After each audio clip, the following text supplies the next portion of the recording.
주님께 나아가겠습니다. 주는 만물의 주제가 되사 손에 권세와 능력이 있사오니 모든 사람을 크게 하심과 강하게 하심이 주의 손에 있나이다. 우리 하나님이여, 이제 우리가 주께 감사하오며 주의 영화로운 이름을 찬양하나이다. 하나님은 영이시니 예배하는 자가 영과 진리로 예배할지니라. 아멘.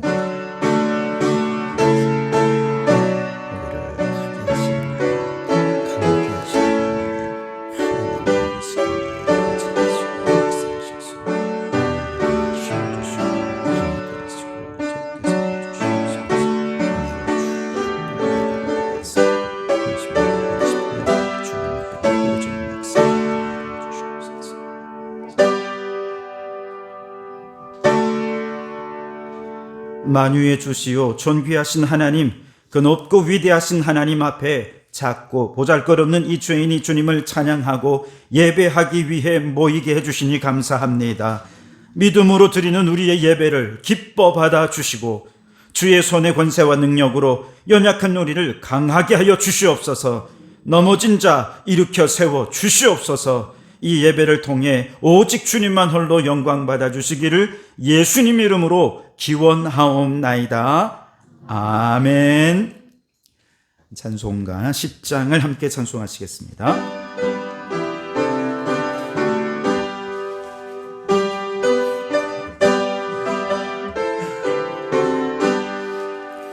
전능왕 오셔서 주 이름 찬송케 하옵소서.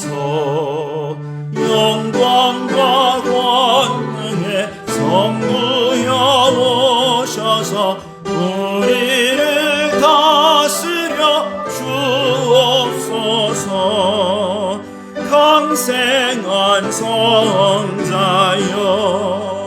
오셔서 기도를 들으소서. 택하신 백성들 복 내려주시고 거룩한 마음을 주옵소서. 위로의 주 성령 오셔서 큰 증거 주옵소서.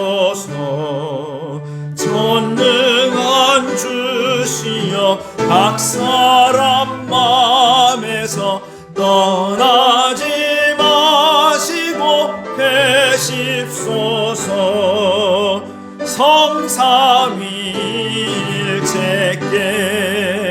한없는 찬송을 드립니다.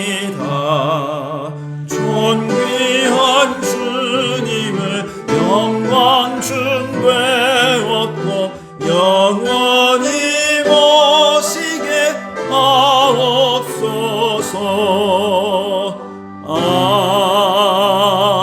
아멘. 성시교독은 교독문 38번입니다. 교독문 38번 시편 92편을 교독하겠습니다.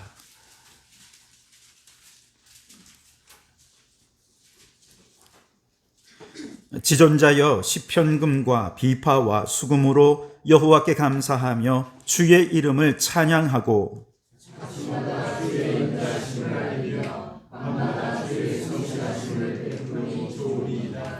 여호와여, 주께서 행하신 일로 나를 기쁘게 하셨사오니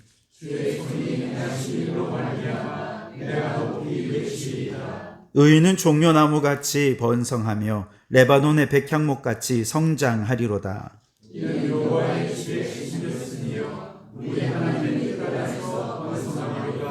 그는 늙어도 여전히 결실하며 진액이 풍족하고 빛이 청청하니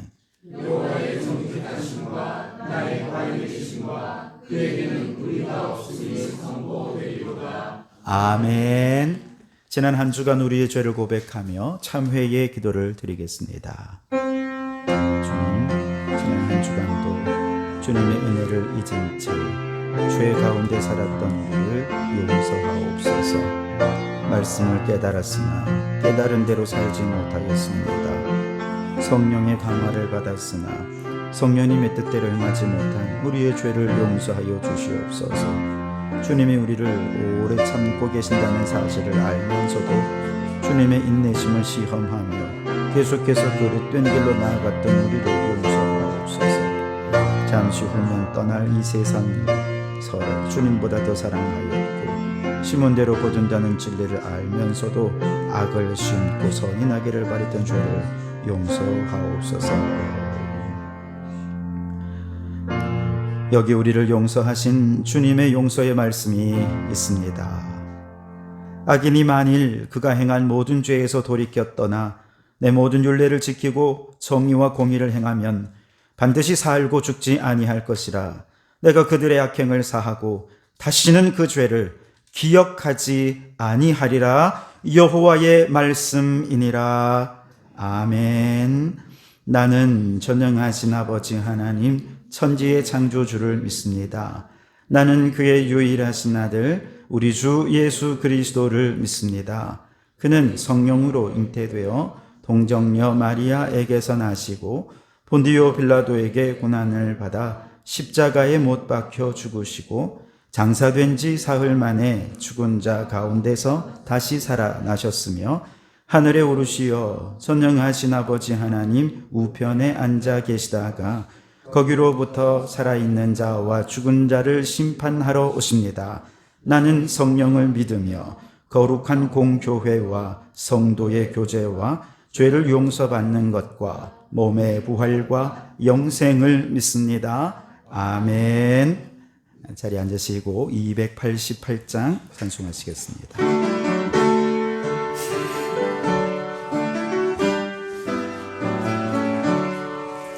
예수를 나의 구주 삼고 성령과 피로써 거듭나니 이 세상에서 내 영혼이 하늘의 영광 누리도다. 이것이 나의 간증이요 이것이 나의 찬송일세. 나 사는 동안 끊임없이 우주를 찬송하리로다. 온전히 주께 맡긴 내 영 사랑의 음성을 듣는 중에 천사들 왕래하는 것과 하늘의 영광 보리로다.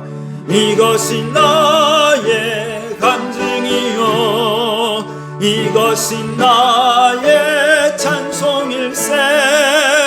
나 사는 동안 끊임없이 우주를 찬송하리로다. 주 안에 기쁨 누림으로 마음의 풍랑이 잔잔하니 세상과 나는 간 곳 없고 구속한 주만 보이도다. 이것이 나의 간증이요 이것이 나의 찬송일세.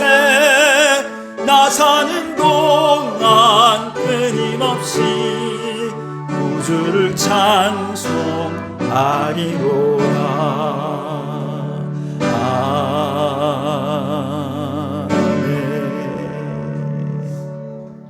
정명옥 권사님 기도 인도해 주시겠습니다.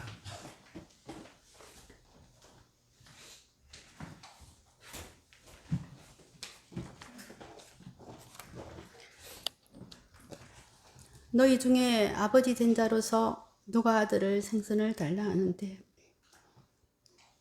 생선 대신에 뱀을 주며 알을 달라 하는데 정갈을 주겠느냐. 너희가 악할지라도 좋은 것을 자식에게 줄 줄 알거든. 하물며 너희 하늘아버지께서 구하는 자에게 성령을 주시지 않겠느냐 하시니라. 사랑과 내가 많으신 하나님 아버지, 우리가 무엇이간데 이렇게 사랑하셔서 자녀로 삼으시고 예배의 자리로 불러주시니 참으로 감사합니다. 이 자리에 나온 거 나의 믿음이 아니라 전적인 하나님의 은혜이기에 오늘도 성령님의 도우심으로 은혜가 넘치고 감사가 넘쳐서 우리의 작은 믿음이 하나님을 기쁘게 하는 온전한 예배가 되기를 소망합니다. 한 주의 삶에서도 하나님 자녀의 삶을 살지 못하고 내 생각, 내 의지가 먼저였으며 내 주장이 주위를 불편하게 하지는 않았는지 돌아보게 됩니다.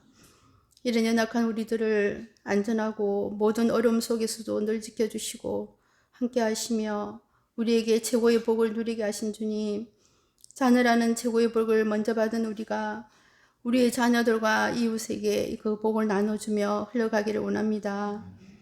우리가 걸어가야 할 길은 예수님이 보여주신 길임을 믿습니다. 주님은 내가 곧 길이고 진리라 하셨고 또 생명이라 하셨습니다. 우리에게 가장 유익한 길, 가장 안전한 길, 가장 좋은 길을 인도해 주시는 주님, 주 예수 모신 곳이 하늘나라이며 동행하는 삶이 하늘나라임을 깨닫고 우리의 자녀들이 예수님 잘 섬기며 살게 하시고 이웃에게도 전하며 나누며 베푸는 삶으로 살게 하옵소서. 주님, 세계 곳곳에서 일어나는 전쟁을 멈춰지게 하시고 하나님의 뜻과 질서를 알게 하시고 이 나라와 저 북한 땅에 긍휼을 베풀어 주옵소서. 선교사의 피로 세워진 나라가 하나님의 알기를 원합니다. 대통령과 유등자에게 하나님의 사랑을 알게 하시고 국민을 사랑하는 마음을 주시고 정의가 살아있고 신뢰가 넘치는 국회가 되도록 인격과 지혜와 사랑이 넘치는 지도자들이 되게 하옵소서. 성도교회를 이곳에 세워주신 아버지 뜻과 꿈이 이곳에서 이루어지게 하시고 한 사람 한 사람을 귀히 여기고 세워가시는 주님의 뜻을 따라 서로 동력하며 힘이 되게 하시고 각자의 삶 속에서 환경과 탄소 중립의 실천이 있게 하시며 플라스틱 감소의 실천이 전파되어 하나님 만드신 이 우주의 아름다움을 보게 하옵소서. 추수의 계절을 맞아 자연의 열매들도 영혼의 열매들도 열매 맺기를 원합니다. 주의 복을 모르는 많은 사람들에게 복음이 흘러가기를 간절히 원합니다. 우리 자녀들이 우리의 가족들이 구원받기를 소원합니다. 지금도 병원에서 힘들어하시는 우리 어르신들에게 긍휼을 여기시고 건강과 기쁨이 넘치며 우리 청년들이 꿈을 꾸게 하고 도전할 수 있는 모든 환경과 여건과 지혜를 주시옵소서. 수능을 앞두고 있는 자녀들을 축복하시고 남은 기간 건강을 잘 지키며 그동안 배운 것들을 잘 정리하며 끝까지 기도로 준비케 하옵시며 우리 자녀들이 세상 속에서도 빛을 발하며 모든 유혹에서도 안전하게 보호하시는 주님의 사랑과 은혜를 경험케 하시어 다음 세대를 이어갈 귀한 일들에 쓰임받게 하옵소서. 늘 기도와 말씀으로 쓰시는 목사님의 사역에 같은 마음과 같은 곳을 바라보게 하시고 영육간의 강건함을 주셔서 힘든 사역에서도 기쁨과 소망을 보게 하시며 기도하는 모든 것들이 다 이루어지는 은혜가 있기를 원합니다. 동력하시는 사모님께도 늘 넘치는 은혜와 감사가 있기를 원합니다. 성도들의 가정을 돌아볼 때 힘들지 않게 하시고 기도의 소원들이 응답되기를 원합니다. 오늘 말씀에서 능력을 주셔서 듣는 모든 성도들을 마음을 열어주시고 성령님의 도우심으로 아멘으로 화답하여 믿음의 성숙이 있는 예배되게 하옵소서. 예배를 위해 봉사하는 손길에 주님의 큰 위로와 성령 충만함으로 감사가 넘치는 삶이 되게 하옵소서. 이제 다 아리지 못한 기도는 주님 가르쳐 주신 기도로 기도하오니 하늘에 계신 우리 아버지의 이름을 거룩하게 하시며 아버지의 나라가 오게 하시며 아버지의 뜻이 하늘에서와 같이 땅에서도 이루어지게 하소서. 오늘 우리에게 일용할 양식을 주시고 우리가 우리에게 잘못한 사람을 용서하여 준 것 같이 우리 죄를 용서하여 주시고 우리를 시험에 빠지지 않게 하시고 악에서 구하소서. 나라와 권능과 영광이 영원히 아버지의 것입니다. 아멘.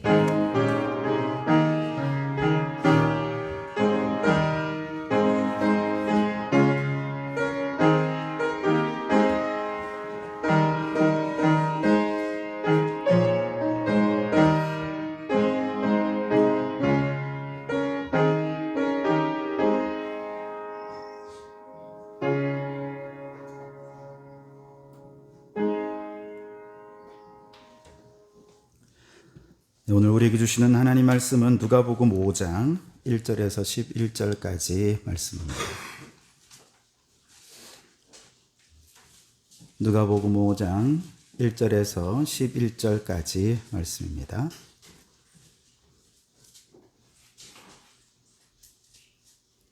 제가 봉독해 드리겠습니다. 하나님의 말씀을 경청하시기 바랍니다. 무리가 몰려와서 하나님의 말씀을 들을새 예수는 게네사렛 호숫가에 서서 호숫가에 배 두 척이 있는 것을 보시니 어부들은 배에서 나와서 그물을 씻는지라. 예수께서 한 배에 오르시니 그 배는 시몬의 배라. 육지에서 조금 떼기를 청하시고 앉으사 배에서 무리를 가르치시더니 말씀을 마치시고 시몬에게 이르시되 깊은 데로 가서 그물을 내려 고기를 잡으라. 시몬이 대답하여 이르시되 선생님, 우리들이 밤이 새도록 수고하였으되 잡은 것이 없지만은 말씀에 의지하여 내가 그물을 내리리다 하고 그렇게 하니 고기를 잡은 것이 심히 많아 그물이 찢어지는지라. 이에 다른 배에 있는 동무들에게 손짓하여 와서 도와달라 하니 그들이 와서 두 배의 채움에 잠기게 되었더라. 시몬 베드로가 이를 보고 예수의 무릎 아래에 엎드려 이르되 주여 나를 떠나소서 나는 죄인이로소이다 하니 이는 자기 및 자기와 함께 있는 모든 사람이 고기 잡힌 것으로 말미암아 놀라고 세베대의 아들로서 시몬의 동업자인 야고보와 요한도 놀랐습니다. 예수께서 시몬에게 이르시되 무서워하지 말라. 이제 후로는 내가 사람을 취하리라 하시니 그들이 배를 육지에 대고 모든 것을 버려두고 예수를 따르니라. 아멘. 샬롬 중창단 찬양으로 하나님께 영광을 돌려드리겠습니다.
찬양하게 빛나는 주의 영광 이 땅에 오셨네 어둠을 밝히고 새 생명 주시네 영원히 빛나는 나의 예수님 높이 영광과 찬양 받으실 그이름 경배합니다 승리를 거두고 내게 자유 주시네 기쁨의 노래를 영원한 나의 빛 예수께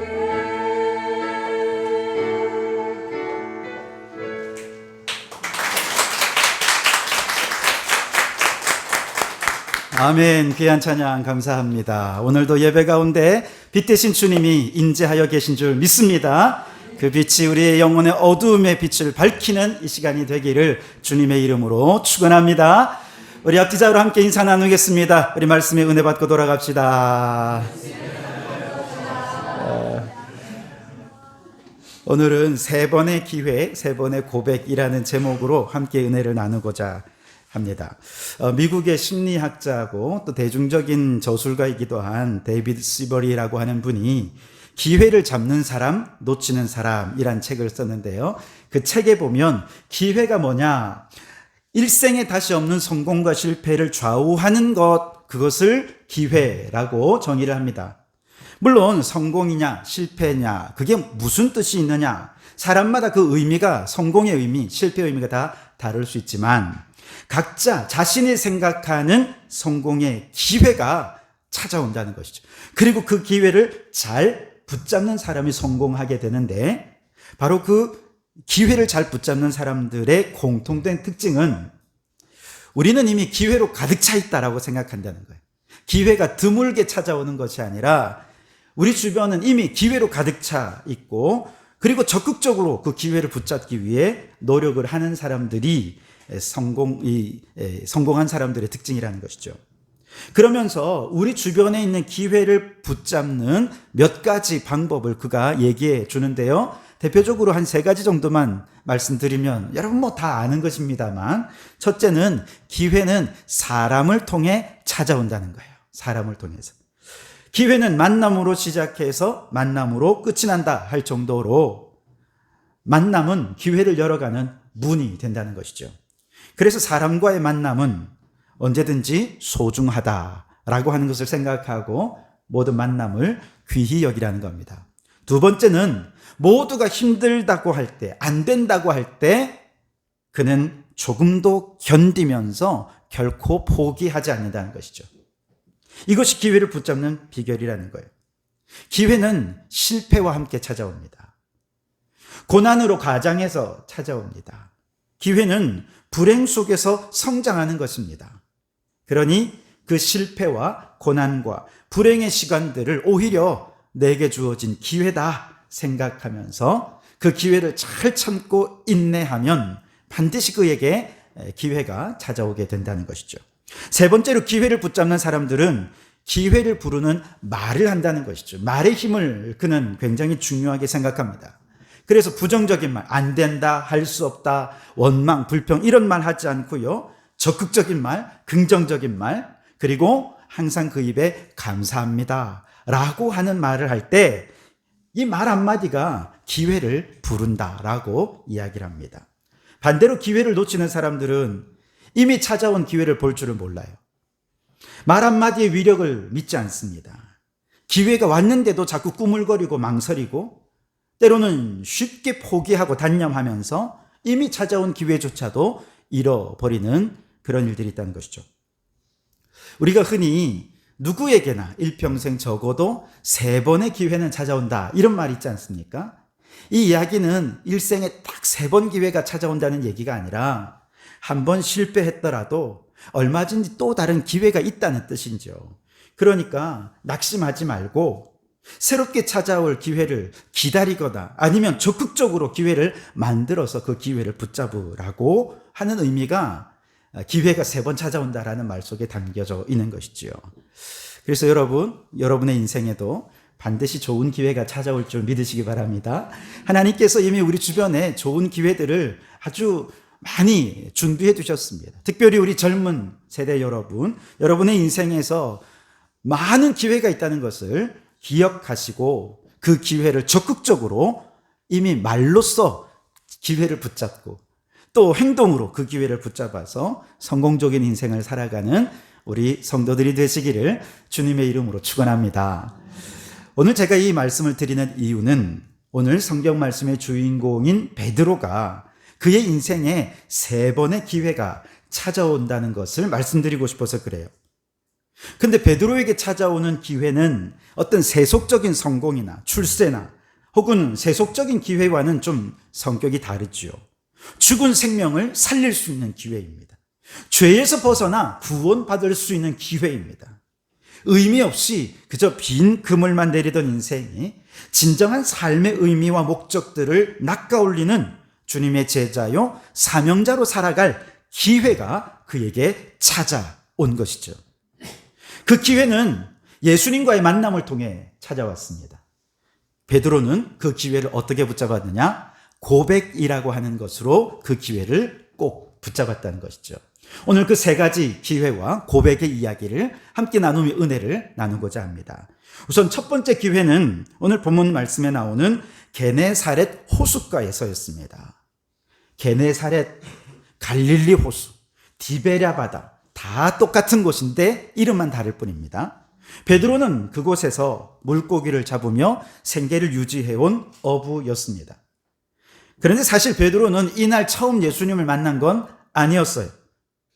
그 동생 안드레가 세례 요한의 제자였습니다. 어느 날 세례 요한이 저 예수님을 보고는 세상 죄를 지고 가는 하나님의 어린 양이다 이렇게 얘기하니까 세례 요한의 제자들 가운데 예수님의 제자가 되기 위해 예수님을 따르는 사람들이 생겨났는데 그 중에 한 사람이 베드로의 동생이었던 안드레입니다. 요한복음 말씀에 보면 안드레가 예수님을 만난 다음에 형 베드로를 찾아와서 이렇게 얘기합니다. 우리가 메시아를 만났다. 그리고는 형을 예수님께 데려가죠. 그때 예수님께서 베드로를 향해 네 이름을 이제 시몬이라 하지 말고 게바 베드로라고 해라 라고 말씀하시면서 이름을 바꾸어 주었습니다. 그 후에 2번째로 베드로가 예수님을 만난 것은 예수님이 베드로의 집에 직접 찾아오셨을 때입니다. 당시 베드로의 장모가 집에 함께 살았는데 장모님이 열병을 앓고 있었던 것이죠. 사경을 헤매고 있었습니다. 예수님께서 그녀의 열병을 꾸짖으시고 장모를 낫게 해 주신 것이죠. 그 2번의 예수님과의 만남은 굉장히 인상적인 만남이었지만 베드로는 그 만남이 자신의 삶을 변화시킬 기회라고는 생각하지 못했습니다. 2번이나 찾아온 기회를 그는 놓쳤던 것이죠. 그래서 그는 계속해서 물고기를 잡으며 가족의 생계를 책임진 가장으로서 매일매일 반복된 일상을 살고 있었습니다.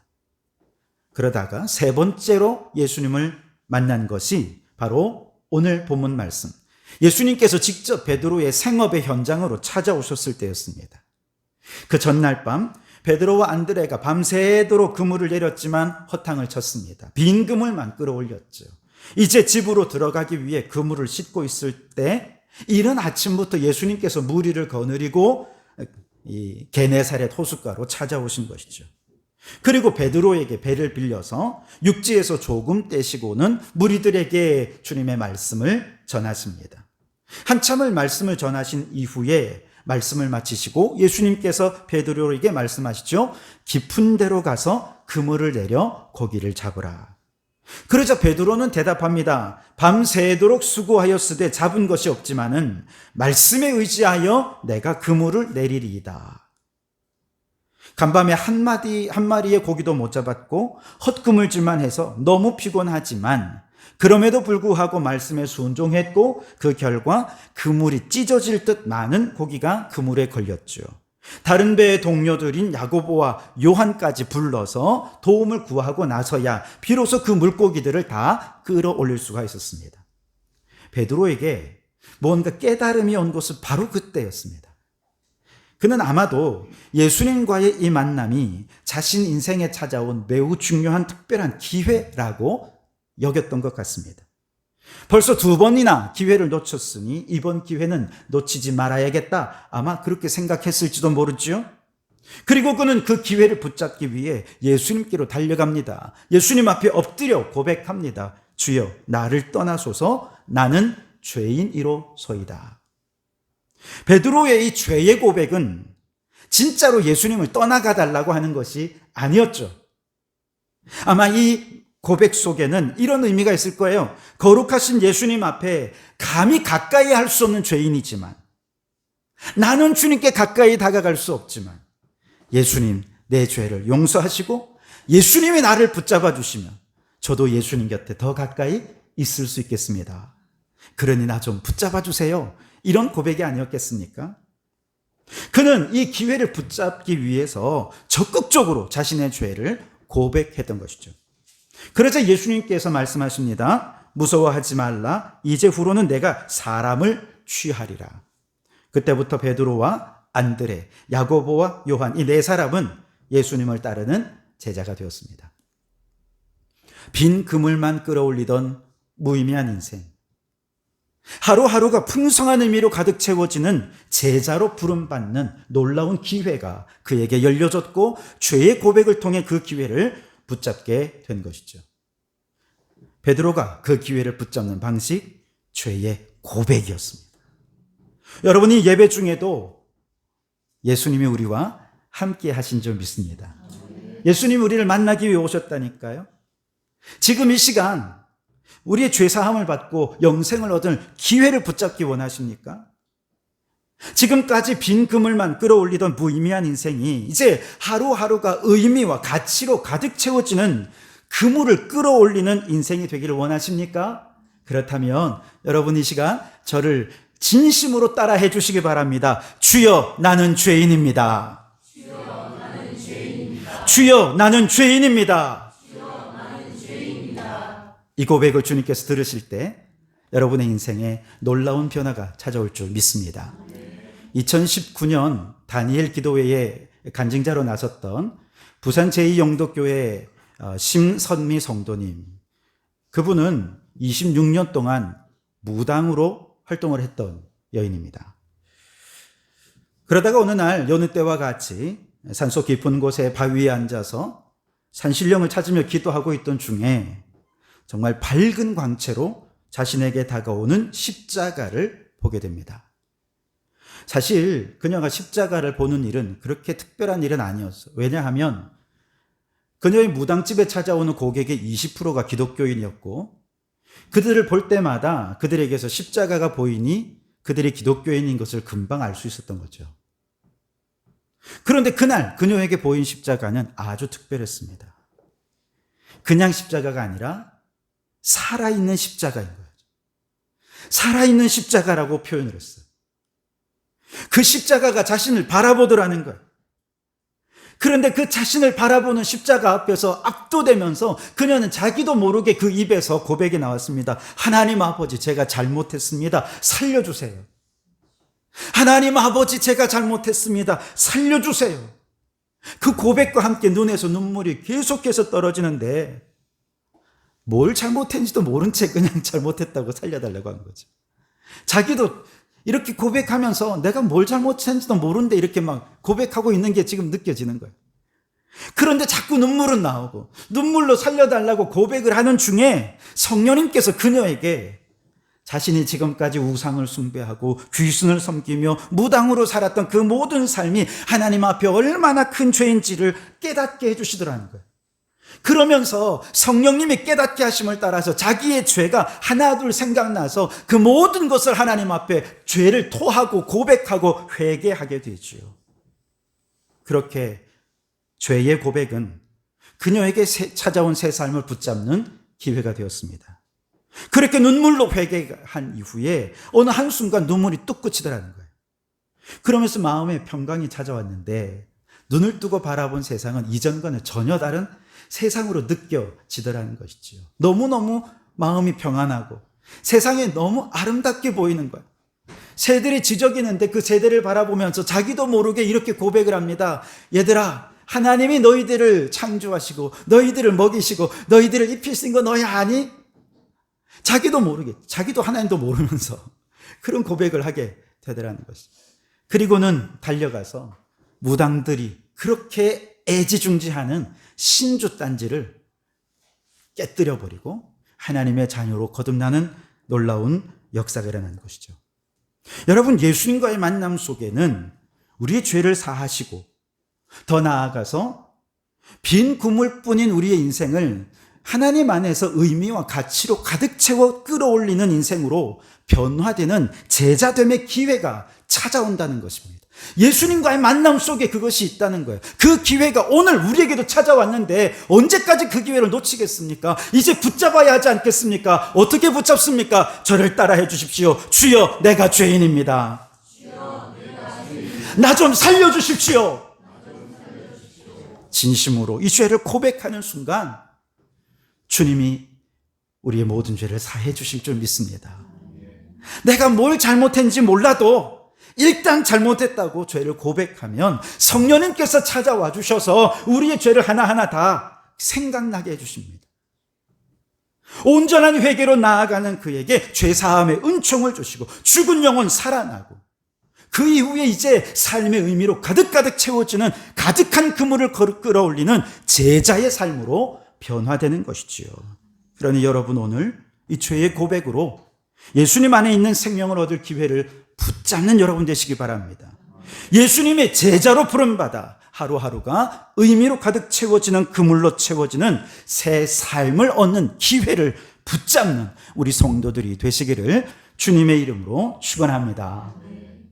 베드로에게 찾아온 두 번째 기회는 예수님과 제자들이 함께 이제 가이사랴 빌립보에서 따로 기도할 시간을 가졌을 때입니다. 마태복음 16장과 누가복음 9장에 그 내용이 나오는데요. 마태복음 16장 말씀에 보면 그때 예수님께서 제자들을 향해 물으시죠. 너희는 사람들이 나를 누구라고 하느냐? 그러자 제자들이 말합니다. 어떤 사람은 세례 요한이라고 하던데요. 어떤 사람은 엘리야라고도 하던데요. 어떤 사람은 예레미야나 선지자 중에 한 사람이라고 합디다. 그래서 예수님께서 제자들에게 물으시죠. 그럼 너희는 나를 누구라고 하느냐? 이 질문에 제자들이 아무도 대답을 하지 못했어요. 그때 베드로의 내면을 감동시키는 성령의 역사를 경험합니다. 그리고 그는 성령의 말하게 하심을 따라 지금까지 단 한 번도 고백한 적이 없던 놀라운 고백을 하죠. 주는 그리스도시요 살아계신 하나님의 아들이십니다. 누가복음 9장 20절 말씀에는 하나님의 그리스도신이다 이렇게 고백합니다. 무슨 뜻입니까? 오직 예수님만이 하나님께서 보내신 유일한 메시아이십니다 라고 하는 고백인 것이죠. 그때 그는 이 고백이 무슨 의미인지 잘 몰랐어요. 아마도 그는 단지 지금 자신의 내면에서 역사하시는 이 성령님의 감동하심을 소멸시키지 말아야 되겠다라는 마음이 있었을 거예요. 혹은 뭔지는 모르지만 지금 이 고백을 할 때 내게 축복이 올 것이다 라고 하는, 이걸 축복의 기회다 라고 하는 막연한 직감을 가지고 아마 성령의 말하게 하심을 따라 이 신앙을 고백했을 것입니다. 이 고백을 들으신 예수님께서는 그에게 이렇게 말씀하시죠. 바요나 시모나 내가 복이 있도다. 베드로를 향해 축복을 선포하십니다. 그리고 말씀하시죠. 이를 내게 알게 하니는 혈육이 아니요 하늘에 계신 내 아버지시니라. 내 안에 역사하시는 성령님의 감동을 소멸하지 않으니 성령님께서 내게 축복의 기회를 주시더라는 것이죠. 그리고 예수님께서 베드로에게 또 말씀하시죠. 너는 베드로라. 내가 이 반석 위에 내 교회를 세우리니 음부의 권세가 이기지 못하리라. 할렐루야. 베드로는 이 놀라운 신앙의 고백으로 교회의 터가 되는 기회를 붙잡게 되었다는 것이죠. 음부의 권세가 넘보지 못하는 삶을 붙잡게 된 것입니다. 여러분, 누구든지 삼위일체 하나님에 대한 올바른 신앙의 고백을 할 때 그는 이 고백이 교회의 터가 되어서 신앙을 고백하는 그곳이면 어디든지 그곳이 교회가 되고 예배 초소가 되고 하나님과 만나는 은혜의 자리가 될 줄 믿습니다. 올바른 신앙의 고백이 있는 그 마음, 성령님께서 그 마음을 성전 삼고 우리의 예배를 받아주십니다. 그곳이 교회의 터가 되는 순간 음부의 권세가 그 마음에 절대로 틈타지 못하는 역사가 나타날 줄 믿습니다. 올바른 신앙 고백이 있는 그 가정도 마찬가지입니다. 그 가정이 교회가 됩니다. 그 가정을 결단코 음부의 권세가 틈타지 못하고 그 가정 자자손손 대대로 믿음의 명문 가문이 될 줄 믿습니다. 여러분, 오늘 우리의 신앙의 고백이 교회의 터가 되는 줄 믿으시기 바랍니다. 마귀를 이기고 승리하는 역사가 있는 줄 믿으시기 바랍니다. 내 마음이 성령님이 거하시는 성전이 되어 마귀를 이기고 승리할 기회를 붙잡게 될 것입니다. 우리 가정이 자자손손 믿음을 이어가며 믿음의 명문 가문이 되기를 소원하십니까? 그렇다면 저를 따라 고백해 주시기 바랍니다. 주는 그리스도시요 살아계신 하나님의 아들이십니다. 예수님은 하나님의 그리스도이십니다. 할렐루야. 이 신앙의 고백으로 우리에게 주어진 기회를 꼭 붙잡고 마귀를 이기고 여러분의 가정 자자손손 대대로 믿음의 명문 가문을 이루시기를 주님의 이름으로 축원합니다. 마지막 세 번째 기회는요, 예수님이 부활하신 이후에 역시 그때도 베드로가 디베랴 바닷가에서 고기를 잡을 때였습니다. 요한복음 21장에 보면 당시 베드로와 몇몇 제자들은 예수님의 부활을 목격했음에도 불구하고 이상하게도 그들은 예수님을 떠나 디베랴 호숫가로 가서 물고기를 낚으며 생계를 위해 일하고 있던 터였습니다. 그날 밤도 밤새도록 그물을 내렸지만 역시 한 마리도 잡지 못했습니다. 예수님을 떠난 인생, 빈 그물 인생이 될 수밖에 없다는 거예요. 무의미하고 무가치한 인생이 될 수밖에 없다는 것을 말해주지요. 바닷가에 서신 예수님께서 멀리 빈 그물을 낚아 올리고 있던 제자들, 특별히 베드로를 향해 말합니다. 그물을 오른편에 내려라. 그물을 오른편에 던져라. 그 말씀에 베드로가 순종했을 때 그물을 끌어올릴 수가 없을 정도로 많은 물고기를 잡게 됐지요. 이 장면, 좀 전에 나누었던 장면 아닙니까? 누가복음 5장에서 베드로가 처음 제자로 부름받았을 때 그가 그때 기회를 놓치지 않고 붙잡았잖아요. 그에게 일어난 일과 똑같은 일이 다시 반복되는 것이지요. 베드로가 이걸 깨닫자마자 고백합니다. 주님이시구나. 주님이시구나. 그리고 곧장 그는 예수님께로 달려갑니다. 예수님은 베드로와 제자들을 위해 숯불을 준비해 두셨습니다. 생선과 떡도 준비해서 아침 식사를 차려놓았습니다. 밤새도록 그물을 내리느라 얼마나 피곤했겠습니까? 얼마나 배가 고팠겠습니까? 제자들을 향해 얘들아 일단 먹어라. 일단 먹어라. 배불리 먹고 난 다음에 예수님께서 베드로에게 따로 질문을 하시죠. 요한의 아들 시몬아, 내가 이 사람들보다 나를 더 사랑하느냐? 3번이나 물으셨고 베드로는 내가 주님을 사랑하는 줄 주님께서 아시나이다. 사랑의 고백을 3번 고백하죠. 그리고 그 사랑의 고백으로 그에게 새롭게 찾아온 3번째 기회를 붙잡게 됩니다. 그때 주님이 말씀하시죠. 내 양을 먹이라. 내 양을 치라. 그렇게 그는 3번째 기회를 붙잡았을 때 초대교회의 목자가 되어서 하나님의 어린 양들을 이끌고 하나님께서 주신 사명을 감당하는 기회를 얻게 된 것이죠. 사명이라는 말은 영어로 미션이죠. 이것은 특별한 임무를 맡은 사절단 혹은 사절단의 임무, 이것을 미션이라고 말합니다. 예를 들어 외교관이 국가의 부름을 받아 외국 타국으로 가서 이제 나라를 위해 일을 할 때 그들에게 부여되는 미션이 있지요. 그 미션이 무엇입니까? 해외에 있는 자국민들을 보호하고 생명과 안전을 지키는 것, 이것이 외교관의 사명, 미션이 아니겠습니까? 그들이 근무하는 여건이 저 선진국이면 뭐 여건이 나쁘지 않죠. 하지만 전쟁이 수시로 일어나는 분쟁 지역, 지금 저 이스라엘이라든지 이런 나라의 외교관으로 가 있다고 생각해 보십시오. 혹은 너무너무 가난해서 먹을 것도 없는 나라에 가 있다고 한번 생각해 보십시오. 그들이 외교관으로서 임무를 감당하는 건 쉬운 일이 아닙니다. 늘 생존의 위협을 받아야 되고 먹고 사는 것 자체가 힘들어요. 그럼에도 불구하고 그 어려운 환경 속에서 그들이 외교관의 사명, 미션을 감당해 나갈 수 있는 이유는 딱 한 가지입니다. 애국심, 나라를 사랑하는 마음이 있기 때문이지요. 여러분, 외교관 정도 되려면 얼마나 공부를 잘했겠습니까? 돈 벌 수 있는 기회가 얼마나 많이 있겠습니까? 대기업에서 그들을 얼마나 콜을 많이 했겠어요. 그런데 그런 모든 기회를 다 버리고 그 어려운 사명을 가지고 간 이유는 조국에 대한 사랑, 이거 하나 이외에는 설명할 길이 없는 거지요. 마찬가지입니다. 저는 오늘 이곳에 주일 아침에 일찍 나와서 함께 예배하고 함께 주님을 찬양하는 여러분 한 분 한 분을 볼 때 정말 얼마나 대단한지 모르겠어요. 정말 똑똑하고 정말 훌륭한 분들이 너무너무 많아요. 그런데 여러분, 우리의 삶을 보니까 이 세속적인 삶이 내게 만족을 못 주는 거예요. 빈 그물만 계속해서 반복해서 걷어올리는 공허한 삶이 계속 반복되는 것을 느끼는 것이죠. 세상에 많은 유혹이 있지만 돈을 벌 수 있는 유혹도 있고 권세를 얻을 수 있는 유혹도 너무 많지만 그게 허무하다는 걸 너무 잘 알죠.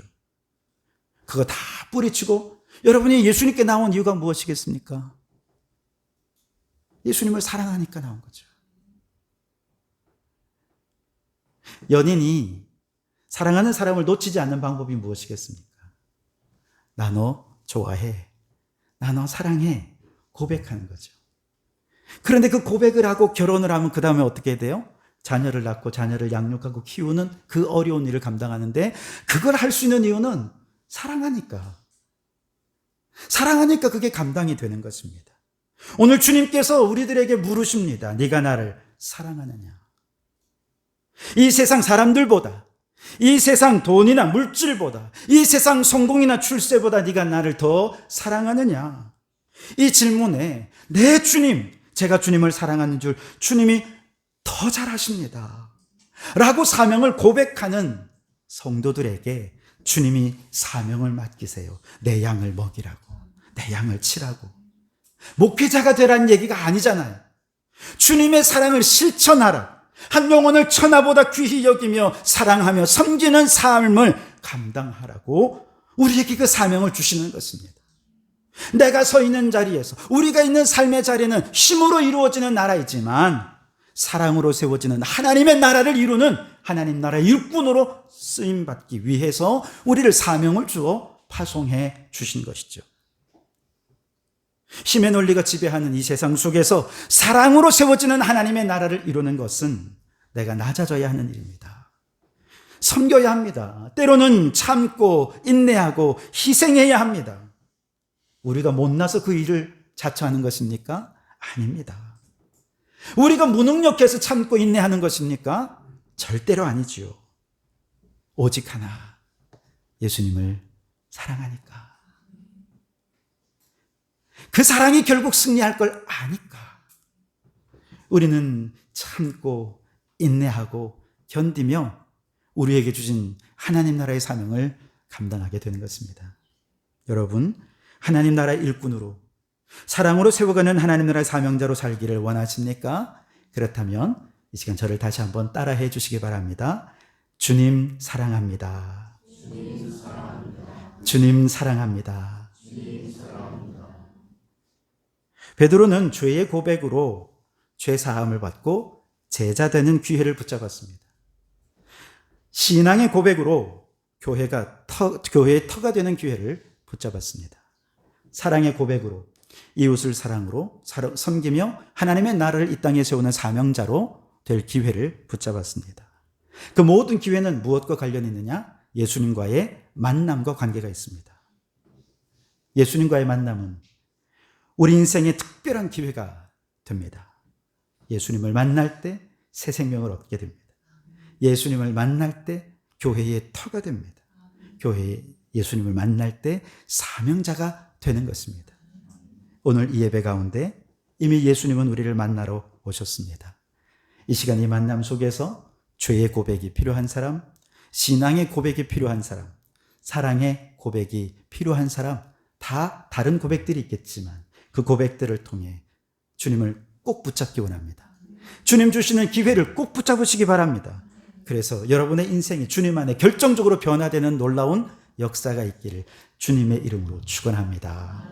기도하겠습니다. 오 하나님, 베드로는 예수 그리스도를 통해 그에게 찾아온 인생의 3번의 기회를 죄의 고백, 신앙의 고백, 사랑의 고백으로 굳게 붙잡고 죽은 영혼이 살아나 주님의 제자로 부름받게 되고 교회의 기초요 초대교회 일꾼으로 귀하게 쓰임받았던 것처럼 오늘 우리도 예수님과의 이 만남을 귀하게 여기게 도와주시옵소서. 주님과의 이 만남 속에서 우리의 죄를 고백하고 신앙을 고백하고 뜨거운 사랑의 고백으로 내 인생을 변화시키는 절호의 기회로 삼게 도와주시옵소서. 예수님 이름으로 기도드립니다. 아멘. 우리의 사랑을 주님께 고백하며 준비한 예물을 드리도록 하겠습니다. 사랑합니다, 나의 예수님.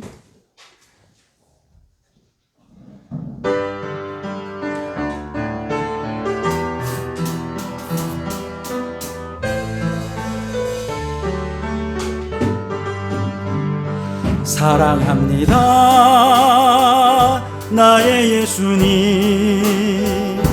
사랑합니다, 아주 많이요. 사랑합니다, 나의 예수님. 사랑합니다. 그거 우리 다시 한 번 더 고백합니다. 사랑합니다, 나의 예수님. 사랑합니다, 아주 많이요. 사랑합니다, 나의 예수님. 사랑합니다, 그것뿐이에요. 사랑한다 아들아, 내가 너를 잘 아노라. 사랑한다 내 딸아, 내게 축복. 사랑한다 아들아, 사랑한다 아들아.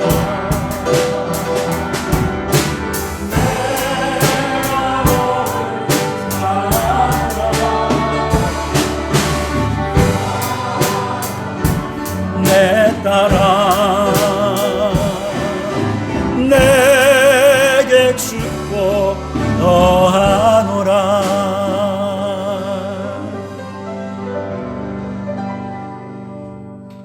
우리 주님께 순종하는 자들을 위해 축복의 보금자리를 예비하신 하나님, 오늘도 믿음과 순종으로 하늘의 복을 구하오니 하늘문을 여시고 복을 내려 주시옵소서. 약한 자를 통해 세상의 강한 자를 부끄럽게 하시고 가난한 자를 통해 세상의 부유한 자를 부끄럽게 하시는 하나님, 우리의 육신의 질병이나 물질적 가난이 부끄러움이 아니라 오히려 하나님의 영광을 나타내는 도구가 되게 하여 주시옵소서. 우리에게 아름다운 꿈과 비전을 주시는 주님, 꿈이 없는 자녀들에게 하나님의 꿈이 나의 비전이 되게 하시고, 스스로 연약하고 무능력하다 생각하며 좌절한 자들에게 예수님의 성품과 성령님의 능력을 더딥혀 주셔서 하나님 나라의 꿈과 비전을 이루는 자로 세워 주시옵소서.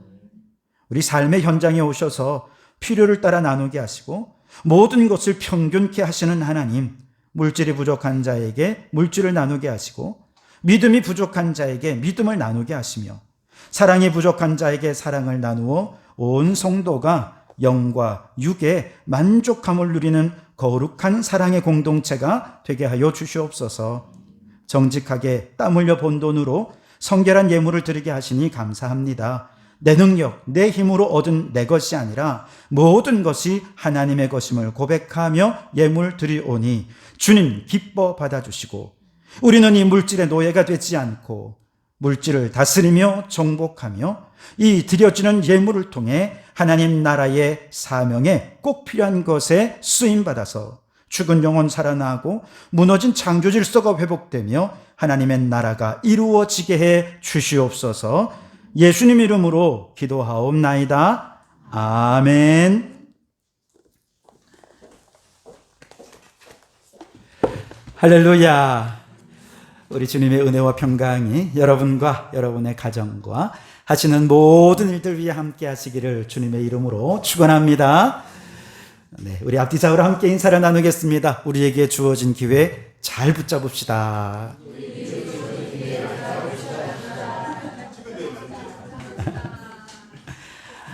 몇 가지 광고 드리겠습니다.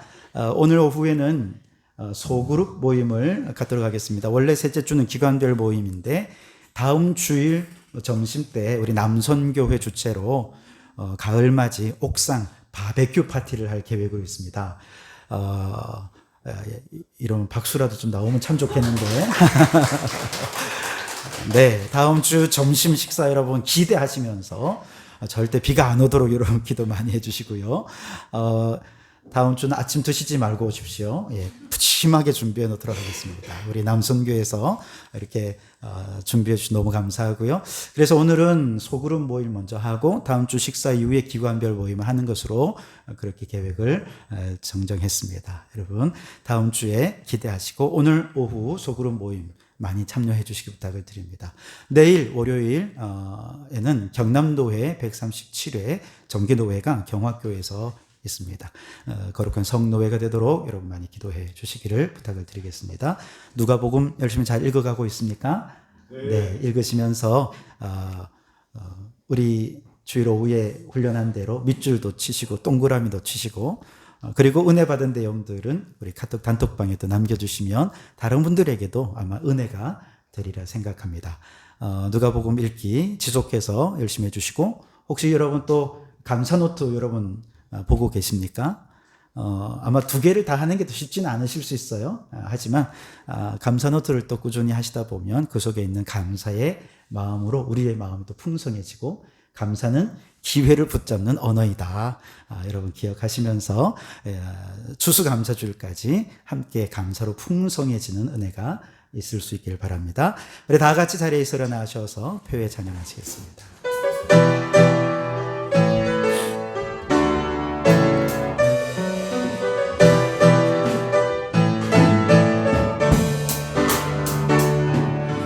땅 위에 하나님의 교회 부르심을 따라 일어나 거칠은 광야 외치는 소리로 거듭거듭 피어나라.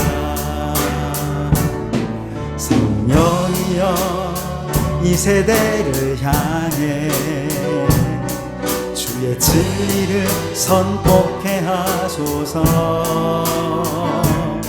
십자가에서 죽으신 그 사랑 우리 사랑 되게 하소서. 아침 문들아 열릴지어다. 모든 세대여 일어나라.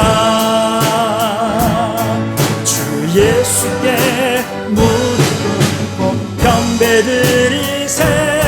죽음 이기신 평화의 왕 성령이여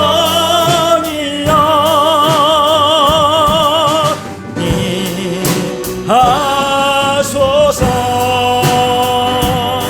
초대교회 역사 같은 원으로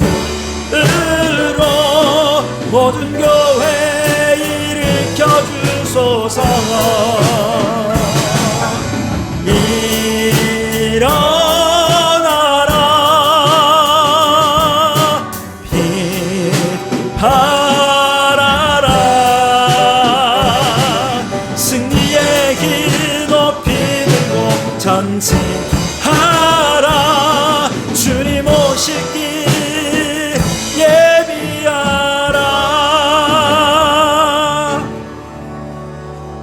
이제는 우리 주 예수 그리스도의 은혜와 아버지 하나님의 극진하신 사랑하심과 성령님의 감동 감화 충만 역사 교제하심이 예수님을 만날 때마다 새 생명을 얻을 기회, 하나님 나라의 사명자로 쓰임받을 기회가 주어졌을 때 죄를 고백하고 믿음을 고백하고 사랑을 고백하여 우리 인생에 찾아온 기회를 꼭 붙잡는 자가 되기를 소원하고 결단하는 우리 모든 성도들 머리머리 위에, 가정과 일터 위에, 우리에게 허락해 두시니 창원도성과 나라와 민족 위에 지금부터 영원토록 함께 하옵시기를 간절히 축원하옵나이다.